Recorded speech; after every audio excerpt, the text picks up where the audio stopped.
নমস্কাৰ বন্ধু বান্ধৱীসকল, মোৰ কাটিং আৰু ষ্টিচিঙৰ অন্য এটা ভিডিঅ'লৈ আপোনালোক সকলোকে স্বাগতম জনাইছোঁ। আজি মই লৈ আহিছোঁ আপোনালোকলৈ 34 সাইজ ব্লাউজ কাটিং আৰু মেজাৰমেণ্ট। নেকলাইন লৈছোঁ মই সকলোবোৰ ব্লাউজতে নেকলাইন 2.5তে ৰাখোঁ আৰু শোল্ডাৰ 5.5ত ৰাখিছোঁ, আৰ্ম হোল 5.5 আৰু চেষ্ট 9ত মাৰ্ক কৰিছোঁ। যিহেতু এইটো 34 সাইজ ব্লাউজ হয় সেইবাবে লেংথ ৰাখিছোঁ 14 আৰু বেক নেক লৈছোঁ 9 আৰু এইটো মই স্কোৱাৰ নেক ডিজাইনত ব্লাউজটো কাটিছোঁ।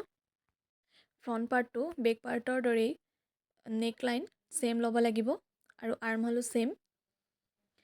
ফ্ৰণ্ট নেক লৈছোঁ 6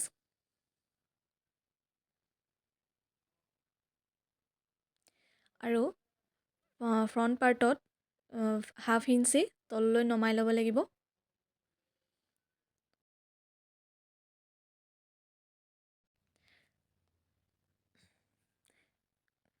আপোনালোকে ভিডিঅ'টো দেখাৰ দৰে ব্লাউজ এটা কাটিং কৰিব পাৰিব আৰু যদি কিবা বুজি নোপোৱা থাকে মোক কমেণ্ট কৰি জনাব পাৰে। আপোনালোকে যদি মোৰ ভিডিঅ'বোৰ চাই ভাল পায় প্লিজ লাইক, কমেণ্ট আৰু শ্বেয়াৰ কৰি দিব আৰু মোৰ ইউটিউব চেনেলটো ছাবস্ক্ৰাইব কৰিব নাপাহৰিব।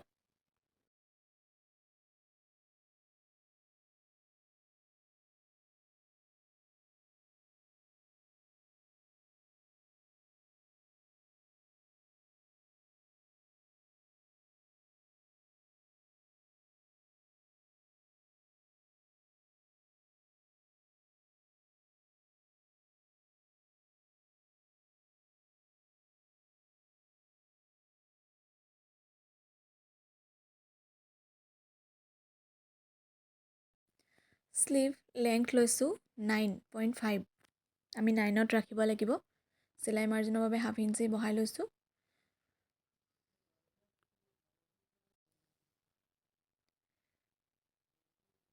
আৰু স্লিভ ৰাউণ্ড 9।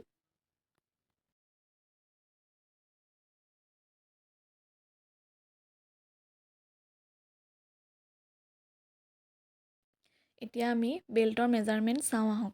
বেল্টৰ বাবে লেংথ ল'ব লাগিব 5 ইঞ্চিত ৰাখিব লাগিব।